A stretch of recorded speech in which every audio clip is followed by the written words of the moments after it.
Vamos a continuar con la segunda parte de contabilidad. En el video anterior habíamos visto hasta la referencia número 8 explicando lo que era el activo, el pasivo, viendo la definición de contabilidad, viendo el tema de ecuación patrimonial y habíamos visto lo que era el libro diario, comenzando a desarrollar actividades económicas de la empresa. Habíamos establecido como supuesto que de la referencia 1 a la 8 eran todas las actividades que la empresa había realizado durante su año comercial, llegando al cierre del ejercicio en la referencia número 8. También sabemos que la contabilidad debe reflejar la realidad para que la empresa pueda tomar decisiones acertadas o correctas. Por lo tanto, cuando esto no ocurre, deben efectuarse ajustes, que vamos a llamar ajustes de cierre. ¿Por qué? Porque se realizan cuando la empresa cierra su ejercicio económico. La empresa cierra su ejercicio económico en la referencia número 8. Por lo tanto, a partir de la 9 son todos ajustes de cierre. ¿Qué es lo que vamos a ajustar en la contabilidad? Rubros del activo. ¿Cuáles son los rubros del activo? Caja, banco, mercadería, el rubro créditos, que son todas las cuentas por cobrar, deudores por ventas, deudores varios, documentos a cobrar, deudores morosos y en gestión judicial, vamos a ver más adelante qué significa, y los bienes de uso, que son los equipos de informática, muebles y útiles, instalaciones, rodados e inmuebles. Vamos a comenzar por ver cuál es la primer referencia que tengo en el ajuste de cierre.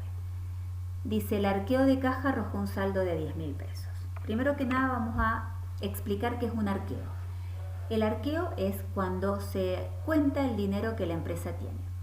¿Sí? Es el recuento físico del dinero.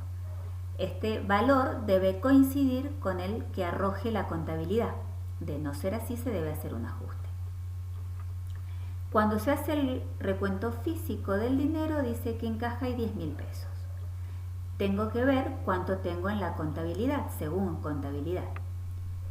Sabemos que caja es una cuenta del activo. ¿Qué habíamos dicho? Que el activo cada vez que aumentaba iba al debe y cada vez que disminuía iba al haber.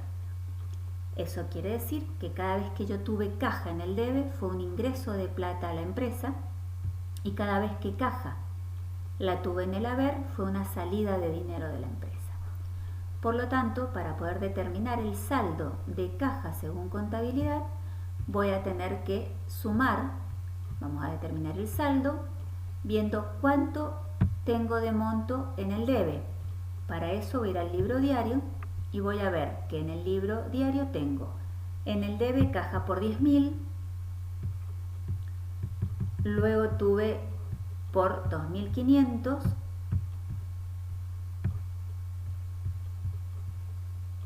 y por 13.700 en el debe. Eso dio un monto total en el debe de 26.200 pesos. Ahora voy a ver qué valores tuve en el haber de la cuenta caja. En el haber de la cuenta caja tuve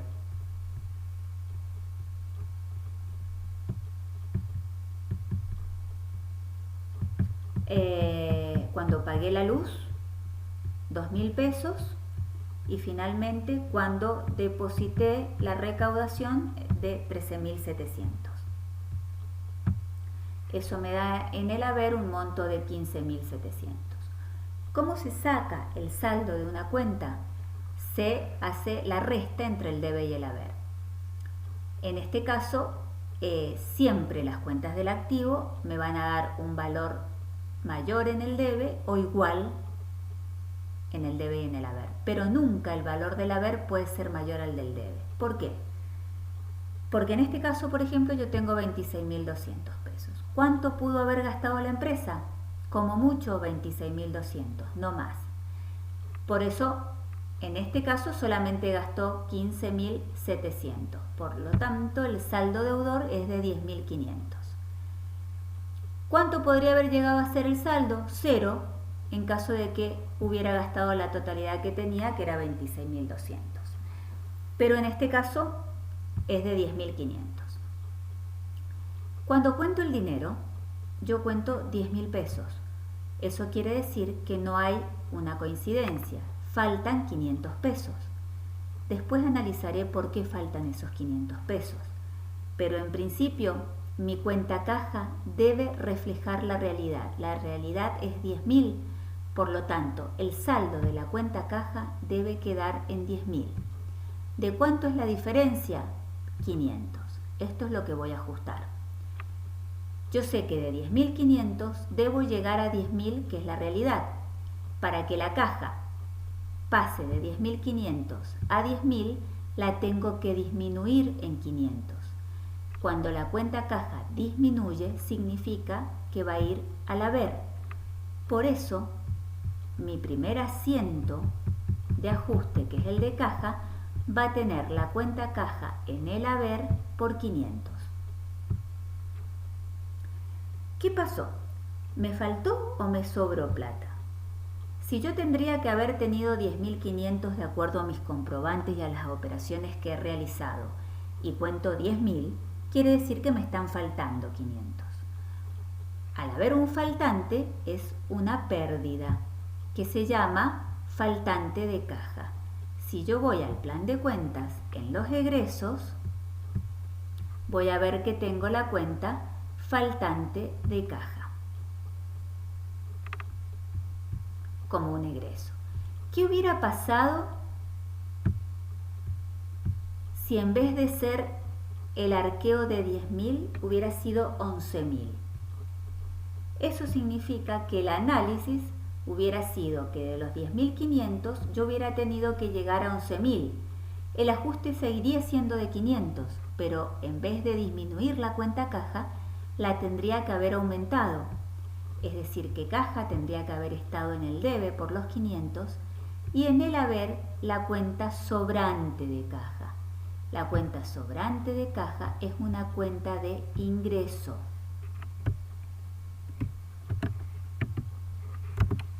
Sobrante de caja. Es una cuenta de ingreso, que es cuando sobra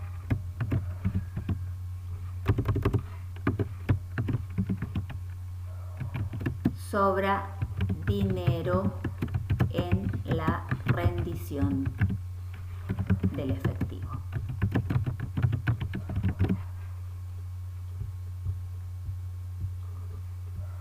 Bien, en este caso fue un faltante, por lo tanto va a ser faltante de caja acá. De esa forma hacemos el ajuste o hemos ajustado la cuenta caja.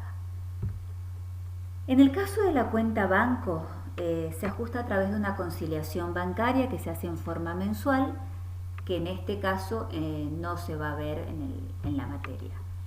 Solamente les comento que la cuenta banco se ajusta a través de conciliaciones bancarias mensuales, que es un proceso mucho más complejo. Vamos a proceder a la segunda referencia de los ajustes de cierre, que es la del inventario de la mercadería. Así como ajustamos la cuenta caja contando el dinero, que se llama arqueo, en el caso del recuento de la mercadería se llama inventario, que consiste en lo mismo, en ir a contar el stock y ver si coincide con el stock que dice la contabilidad que deberíamos tener. Según la contabilidad, tendríamos que tener en televisores, habíamos comprado 20 televisores, luego vendimos 10 televisores, lo que me da un total de 10, debería tener 10 hasta ahora, televisores, o sea que, y después vendía licuadoras, por lo tanto, de televisores debería tener 10. Cuando hago el inventario, me dice que tengo 9 televisores en buen estado. ¿Eso qué significa? Eso significa que me está faltando un televisor.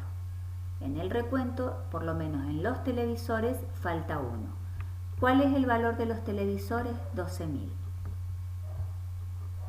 ¿Qué voy a tener entonces? Un televisor por 12.000 en falta. Vamos a seguir con el recuento. ¿Qué más tengo? 20 heladeras, de las cuales vendí 10, por lo tanto, hasta ahora tendría 10 heladeras. Después compré licuadoras, por lo tanto no afecta a las heladeras. Y luego volví a vender licuadoras, seguimos con heladeras, tendríamos que tener 10. Cuando recuento o hago el conteo de las heladeras, tengo 10 en buen estado. En ese caso, no debo ajustar nada porque coincide el stock que conté con el stock de contabilidad. Vamos con las licuadoras. Tengo 15 licuadoras, luego compro 10 más, tendría 25, vendo 4, tendría que tener 21. Cuando cuento tengo 20 en buen estado y una rota. Eso suma 21. Es decir, que faltantes no tengo. Pero al tener una rota, la vamos a llamar una licuadora rota. Aparece la cuenta una merma o una merma y rotura o mercadería deteriorada, es lo mismo. ¿Qué significa esto? La licuadora era por 2.500. ¿Por qué por 2.500? Porque me dice que la licuadora que está rota es de las compradas en la referencia 3. Las que yo compré en la referencia 3 valían 2.500 pesos. Por eso, la licuadora rota la tomo por 2.500. Esta mercadería la tengo que dar de baja porque no existe. Una está rota y la otra no existe para venderla. Para darle de baja, sabemos que mercadería es una cuenta del activo que disminuye por el haber. Por eso voy a tener la cuenta mercadería en el haber. ¿Por cuánto? Por los 12.000 más los 2.500, es decir, por 14.500. Solo que esos 14.500 hay una parte que es porque el televisor no se encontró, lo cual se llama faltante de mercadería, ¿sí? Y la otra, que era la licuadora que estaba rota, que la vamos a llamar mermas y roturas. Si yo voy al plan de cuentas, vamos a ver que tanto faltante de mercadería como mermas y roturas están dentro de los egresos. ¿Qué es lo que es mermas y roturas? Mercadería deteriorada o rota, y el faltante de mercadería es la mercadería desaparecida. De esta forma, hemos ajustado el rubro bienes de cambio. Vamos a la tercera referencia, que es la 11, de ajustes de cierre, y que habla de las cuentas por cobrar. ¿Qué me dice? Que a Laura Gómez se le va a iniciar juicio para poder cobrarle. ¿Quién era Laura Gómez? Tenemos que buscarla en las referencias del ejercicio. En la 2 dice que Laura Gómez era el deudor al que se le vendió la mercadería. Es decir, referencia 2, Laura Gómez es 380.000 pesos de deudores por venta. Laura Gómez no la cobré en ningún momento, no tengo ningún movimiento al respecto, por lo tanto voy a mandar a juicio el total del monto. ¿Qué significa esto? Que aparece una nueva cuenta que se va a llamar deudores en gestión judicial, que es cuando le iniciamos juicio al deudor para efectivizar el cobro. Deudores en gestión judicial es una cuenta del activo, por lo tanto, cuando aumenta va al debe. En este caso, me está aumentando. ¿Por qué? Porque el deudor por venta se convierte en deudor en gestión judicial. Eso quiere decir que como deudor en gestión judicial aumenta y va al debe por los 380.000, pero como deudor por venta desaparece o disminuye, por lo tanto lo tengo que poner activo que disminuye en el haber por los 380.000. También me dice que el saldo adeudado por el señor Pérez se atrasa en su pago. Bien, el saldo adeudado por el señor Pérez se atrasa en su pago. ¿Cuál era el saldo del señor Pérez? El señor Pérez teníamos un pagaré a nuestro favor, es decir, era un documento a cobrar de 5.000 pesos, del cual habíamos cobrado el 50%. Eso era el deudor, el documento a cobrar de la referencia 1 de 5.000 que habíamos cobrado 2.500. Por lo tanto, el saldo adeudado es de 2.500. Se atrasa en su pago. Me voy a ir al plan de cuentas y voy a ver que aparece la cuenta también deudores morosos, que es cuando el deudor se atrasa en su pago, es decir, entra en mora. También una cuenta del activo. Aumenta deudor moroso por 2.500 y este documento disminuye, por eso documentos a cobrar va al haber por los 2.500. ¿Qué otra opción podría haber ocurrido con las cuentas por cobrar? Que se hubieran convertido en incobrables. Si se hubieran convertido en incobrables, por ejemplo, el documento a cobrar, en vez de ir deudores morosos, hubiera puesto la cuenta deudores incobrables. Solo que la cuenta deudores incobrables es una cuenta de egreso, porque son aquellos créditos que ya no voy a poder recuperar o que no voy a poder cobrar. Entonces, el deudor incobrable ya no es un activo, sino que es un egreso. No lo tenemos en este caso, pero podría aparecer o podría ser, debe ser considerado por si en algún práctico lo tenemos que analizar como incobrable. Bien, de esta forma también hemos ajustado las cuentas por cobrar. ¿Qué nos queda? En la referencia 12, los bienes de uso. ¿Qué habíamos dicho que eran los bienes de uso? Todos los que se utilizaban en la empresa, que eran el equipo de informática, los muebles y útiles, las instalaciones, los rodados y los inmuebles. ¿Cuál es la forma de ajustar los bienes de uso? A través de la amortización de los bienes de uso. ¿Qué es lo que es amortizar un bien de uso? La amortización es el desgaste o la pérdida de valor que sufre el bien por el paso del tiempo, por el uso, porque se hizo obsoleto, por distintas razones. Esta amortización de bienes de uso en contabilidad tiene un método de amortización que se llama método de línea recta y que consiste en establecer años de vida útil para los distintos bienes. En el caso de los equipos de informática son 2 años, los muebles y útiles son 10, las instalaciones 10, los rodados 5 y los inmuebles 50. ¿Cuál es la fórmula de amortización? La fórmula de amortización es el valor de origen de ese bien de uso, es decir, el valor al cual lo compré, menos el valor residual. ¿Qué es lo que es el valor residual?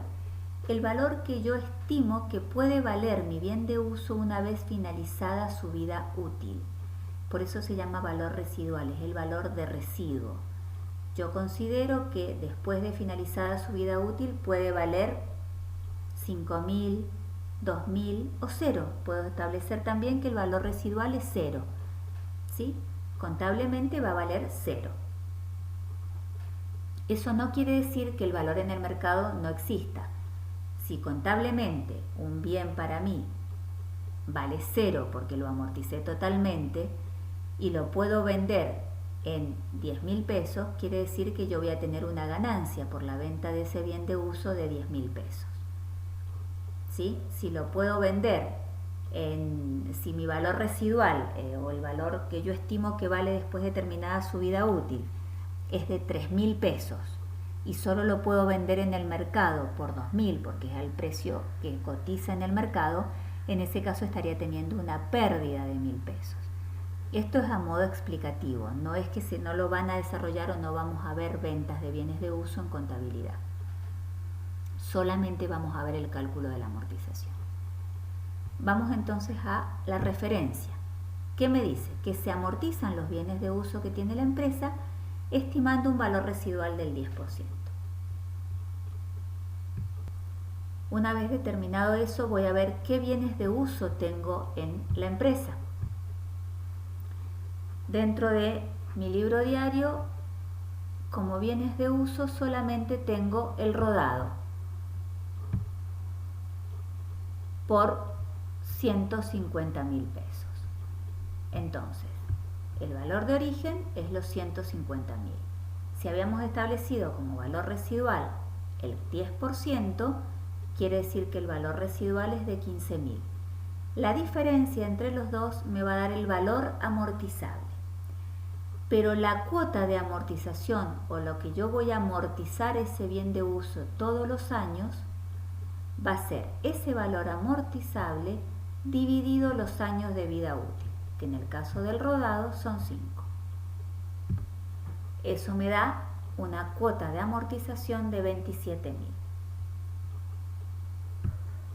Me voy a ir al libro diario y aparecen dos cuentas nuevas: amortización rodados y amortización acumulada rodados. Amortización rodados es una cuenta de egreso. Si bien, en este caso, las amortizaciones bienes de uso, si bien no hay un desembolso de dinero, sí hay una pérdida de valor, por lo tanto hay un egreso que se refleja en la cuenta amortización bienes de uso. Por otro lado, también tengo que reflejar la pérdida de valor que va sufriendo el bien cuando lo voy amortizando. En este caso aparece la cuenta amortización acumulada rodados, que es una cuenta regularizadora del activo. Esta cuenta va restando dentro del activo. ¿Por qué? Porque me va a reflejar la pérdida de valor que va teniendo el bien de uso acumulada a lo largo de su vida útil. Por ejemplo, el primer año, en mi contabilidad, en la amortización acumulada voy a tener 27.000 pesos. Pero en el segundo año, mi amortización acumulada va a ser de 54.000 pesos. Mientras que la amortización rodados siempre va a seguir siendo 27.000. ¿Por qué? Porque los egresos se registran en el periodo en que se devengan, es decir, en el periodo en el que se generan. Cada periodo genera un monto de amortización de 27.000 pesos, en este caso durante 5 años. En cambio, la amortización acumulada justamente se llama acumulada porque cada año va a ir sumando hasta llegar al quinto año, donde voy a tener el total de la amortización, que va a ser los 27.000 pesos por los 5 años que la estoy amortizando, que en ese caso van a ser los 135.000 pesos. Observen que si es 135.000 pesos, ¿cuánto vale después de 5 años mi rodado? Los 150.000 menos los 135.000 me va a quedar el valor residual. Que si el valor residual hubiera sido 0, seguramente a los 5 años hubiera amortizado los 150.000 totalmente. ¿Sí? Bien, entonces, en este caso obtuvimos un valor de amortización de 27.000, que es lo que vamos a colocar en el asiento.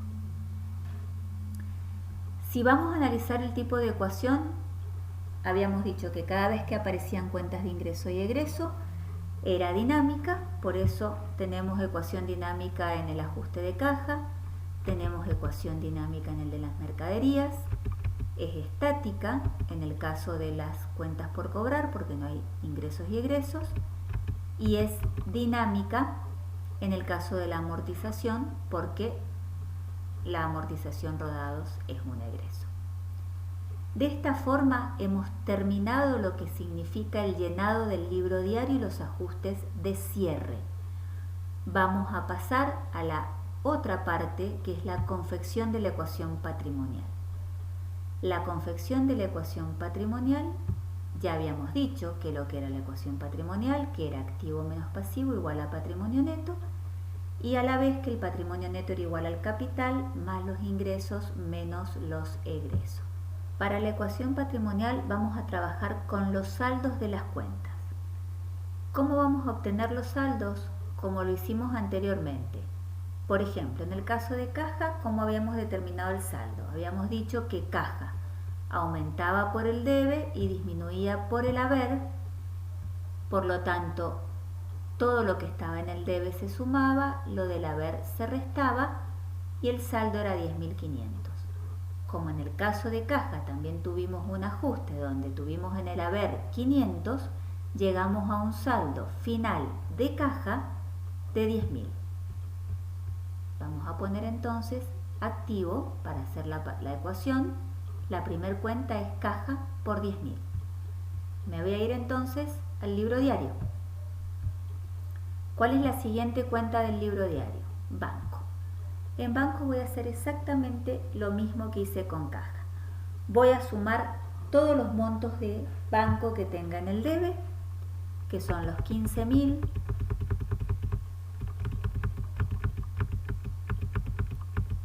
y los 13.700, y le voy a restar todos los montos que tenga en el haber, que en este caso son los 10.000. Eso me va a dar un saldo. En la parte de ajustes no se tocó la cuenta la cuenta banco, por lo tanto el saldo de bancos es de 18.700. Vamos a seguir con la otra cuenta de activo que tenga. Siempre voy a hacer el análisis empezando por el primer asiento y continuando para no olvidarme de ninguna cuenta. Voy a tener documentos a cobrar, que tenía 5.000 en el debe y después tenía 2.500 en el haber y a la vez tenía un ajuste también en el haber de 2.500. Teniendo 5.000 en el debe y 5.000 en el haber, hizo que el saldo de documentos a cobrar quede en cero. Lo mismo voy a hacer con todas las cuentas del activo. Mercaderías, cada vez que aumentó la puse en el debe por los valores menos los del haber, llevo un saldo de 300.500. Deudores por ventas, tuvimos deudores por ventas por 380.000 y después tuvimos en los ajustes en el haber 380.000, por eso deudores por ventas también quedó en cero. Rodados teníamos 150.000. Bien, esta parte hay que aclarar que cada vez que aparezca un bien de uso, que habíamos dicho que teníamos la cuenta regularizadora de activo, que es la amortización acumulada que iba restando. Entonces, a los rodados, que son 150.000, le voy a restar la amortización acumulada, que en este caso es 27.000.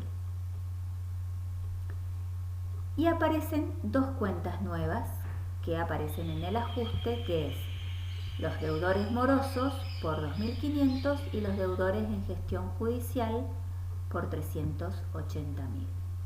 2.500, 380.000, voy a obtener el total del activo.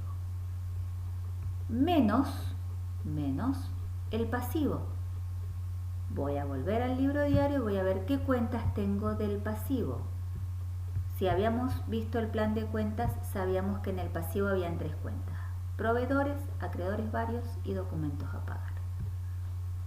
¿Qué cuentas aparecen? Proveedores por 15.000, no tiene otro movimiento, por lo tanto, proveedores 15.000, y documentos a pagar por 150.000, que tampoco tuvo otro movimiento. Recuerden que si yo hubiera tenido documentos a pagar en el debe, se pone la diferencia, y así como las cuentas del activo siempre van a tener saldo en el debe, deudor, las cuentas igual que las cuentas de egreso, las cuentas de pasivo y de ingreso siempre van a tener el saldo acreedor. ¿Qué significa saldo acreedor?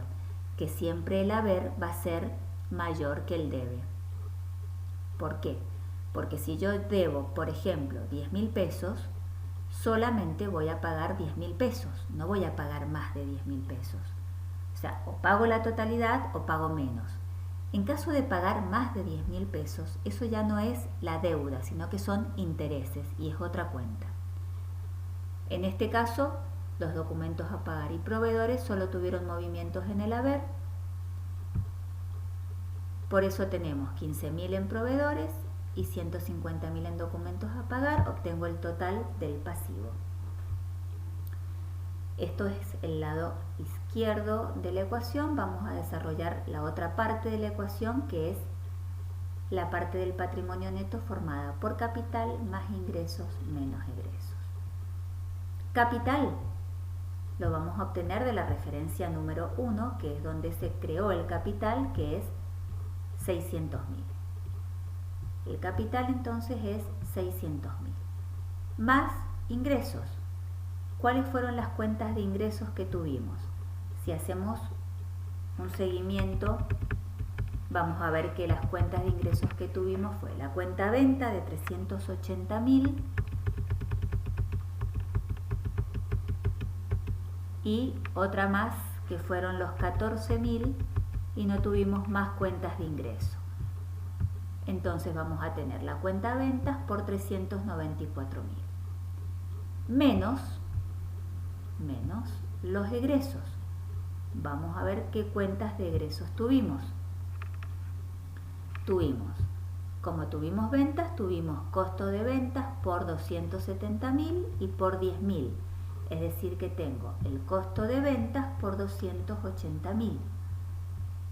Acá sí tenemos más cuentas de egreso, como son luz, gas y teléfono por 2.000, descuentos concedidos por 300 y vamos a tener faltante de caja 500, faltante de mercadería 12.000, mermas y roturas 2.500 y amortización rodados 27.000. Acá verán que hemos pasado todas las cuentas de egreso, obteniendo el total de egresos. Vamos a analizar las dos partes de la ecuación. El activo menos el pasivo del lado izquierdo de la ecuación me dio 669.700. Después, el capital más los ingresos menos los egresos me dio 669.700. Es decir, me cuadró la parte izquierda y derecha de la ecuación, dio montos iguales. Eso quiere decir que el balance ha concluido en forma correcta. Partida doble, los dos montos coinciden, hemos terminado la ecuación patrimonial. Vamos a ver ahora la última parte del práctico y del tema de contabilidad, que son los índices de medición financiera y patrimonial. Para eso es importante tener en cuenta dos conceptos. Ya habíamos visto el concepto de activo y pasivo, pero vamos a ver el concepto ahora de activo corriente y no corriente y de pasivo corriente y no corriente. El activo corriente son todos aquellos activos que se convierten en dinero dentro de los 12 meses, es decir, liquidez menor o igual al año. Hay cuentas del activo que siempre van a ser corrientes, como es caja, banco y mercadería. Y vamos a tener otras cuentas, como todas las cuentas por cobrar, que serán corrientes en la medida que su vencimiento sea anterior a los 12 meses. Si es posterior, veremos que se convierte en activo no corriente. ¿Por qué? Porque el activo no corriente son todos aquellos activos que se convierten en dinero después de los 12 meses. ¿Cuáles son esos activos que siempre van a ser no corrientes? Todos los bienes de uso, los equipos de informática, muebles y útiles, instalaciones, rodados e inmuebles. ¿Por qué? Porque estos bienes se adquieren para ser utilizados en el normal desenvolvimiento de la empresa. Es decir, por un caso excepcional probablemente puedan venderse antes del año, pero la intención de su compra no es la venta del bien, sino su uso. Y esto dura más, o generalmente la duración es mayor a un año. Por lo tanto, los bienes de uso siempre van a ser no corrientes y caja, banco y mercadería siempre van a ser corrientes. En las cuentas por cobrar hay que especificar el vencimiento para poder identificarlo como corriente o no corriente. De la misma forma, vamos a tener los términos pasivo corriente y pasivo no corriente. Pasivo corriente son todas aquellas deudas que venzan dentro de los 12 meses y los no corrientes las que venzan en un plazo superior a los 12 meses. Las tres cuentas de pasivo que hemos visto, proveedores, acreedores varios y documentos a pagar, pueden ser corrientes o no corrientes. Teniendo claro estos conceptos, vamos a aplicar 4 índices de medición financiera y patrimonial que son los más importantes. Vamos a empezar por el índice de liquidez. ¿Qué me informa este índice? El valor de este índice, si es mayor que 1, significa que la empresa tiene liquidez. ¿Por qué? Porque el índice es activo corriente sobre pasivo corriente. Vamos entonces a ver los rubros del activo. Habíamos dicho que en el activo teníamos caja, banco y mercadería que siempre iban a ser corrientes. Es decir, los 18.700, los 300.500 y los, en este caso, 18.700 y los 10.000 de caja. Esos siempre van a ser activos corrientes. En las cuentas por cobrar tengo que ir a ver la fecha de vencimiento. Por eso, acá se puso en el pagaré a nuestro favor que vencía en 6 meses. Este pagaré a mi favor fue el pagaré que entró en mora. El señor Pérez espera cobrar en 8 meses. Por lo tanto, ese documento sigue siendo corriente, pero ahora se llama deudor moroso. ¿Sí? Lo voy a sumar al deudor moroso dentro de los activos corrientes. Entonces ya tengo caja, tengo banco, tengo mercadería, deudores por ventas es 0, rodado sabemos que siempre va a ser no corriente, por lo tanto la amortización también tiene que ver con el rodado. El deudor moroso de 2.500 lo voy a considerar corriente. ¿Por qué? Porque va a vencer dentro de los 12 meses. El deudor en gestión judicial, que era Laura Gómez, dice que les estiman un vencimiento de 16 meses, es decir, supera el año. Por lo tanto, Laura Gómez no va a ser considerada el deudor en gestión judicial dentro del activo corriente. Eso da una suma en el activo corriente de 331.700. Y lo voy a dividir por el pasivo corriente. El pasivo corriente, vamos a tener en el pasivo corriente los proveedores, que era 20 días, por lo tanto está dentro del año, y el otro pasivo que teníamos era el documento que tenía un vencimiento de 16 meses. Es decir, que del pasivo, proveedores lo vamos a considerar corrientes, pero documentos a pagar no. En el índice de liquidez, el pasivo corriente es entonces 15.000. Cuando hago la división, obtengo un índice de liquidez de 22,11. Dijimos que si era mayor a 1, quiere decir que esa empresa tiene liquidez. Tiene el activo suficiente a corto plazo para cancelar sus deudas inmediatas o de corto plazo. Vamos al índice de solvencia. El índice de solvencia lo que me indica o me mide es si la empresa tiene más bienes que deudas en su totalidad. Es decir, habla del corto y del largo plazo. Por eso toma la relación entre el activo total y el pasivo total, que va a ser los 834.700 dividido los 165.000. Eso me va a dar un índice de solvencia de 5,06. Sigue siendo mayor a 1, por lo tanto la empresa es solvente. El índice de endeudamiento. El índice de endeudamiento lo que me va a indicar es si la empresa se financia en su mayor medida con bienes propios o tiene que recurrir a financiación ajena o externa a la empresa. El índice de endeudamiento es pasivo total dividido el patrimonio neto. Pasivo total sabemos que es 165.000 y patrimonio neto sabemos que es 669.700. La relación entre ambos me da 0,24. En este caso, si el valor es menor a 1, significa que la empresa tiene pocas deudas. Quiere decir que su patrimonio es mucho mayor que sus deudas o sus pasivos. Se financia en su mayor medida, en este caso, con sus propios bienes. Y vamos a determinar el último índice, que es el de rentabilidad.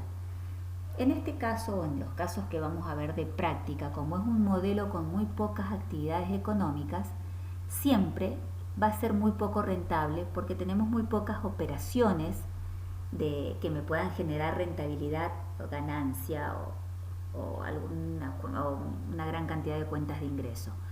Generalmente entonces la rentabilidad va a ser o muy baja o negativa.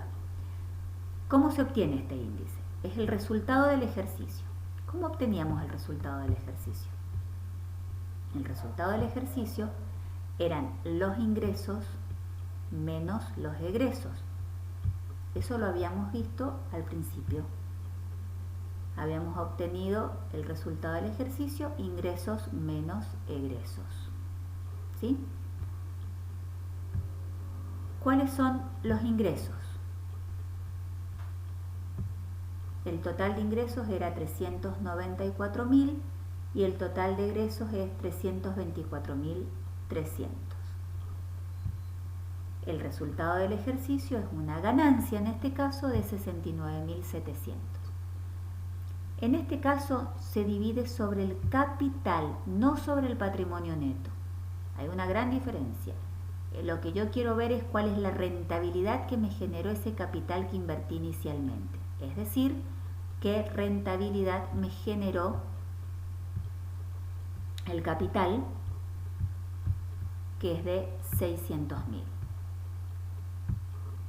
Cuando determino el monto del índice de rentabilidad, al valor que obtenga lo voy a multiplicar por 100 para obtener el porciento. Es decir, la rentabilidad de ese capital en ese año fue del 11%. Ven que la rentabilidad es baja por la razón que había explicado. Bien, hasta este punto ya hemos hecho todo el análisis, hemos determinado la ecuación patrimonial, hemos llenado el libro diario y hemos analizado la situación financiera y patrimonial de la empresa. Hemos visto que su situación financiera es buena, ya que tiene una alta liquidez, es decir, puede financiar sus deudas a corto plazo. También tiene una buena situación patrimonial, ya que tiene más bienes que deudas, y a la vez se financia en su mayor medida, justamente en relación al índice de solvencia, tiene muy poco endeudamiento. En cuanto al índice de rentabilidad, ya hemos dicho que no lo vamos a evaluar demasiado porque siempre va a ser pequeño o negativo incluso. Bien, acá terminaría todo lo que es el tema de contabilidad que ustedes necesitan para lo que es la materia. Espero que haya quedado claro el desarrollo de todo y hasta acá hemos llegado. Gracias, hasta luego.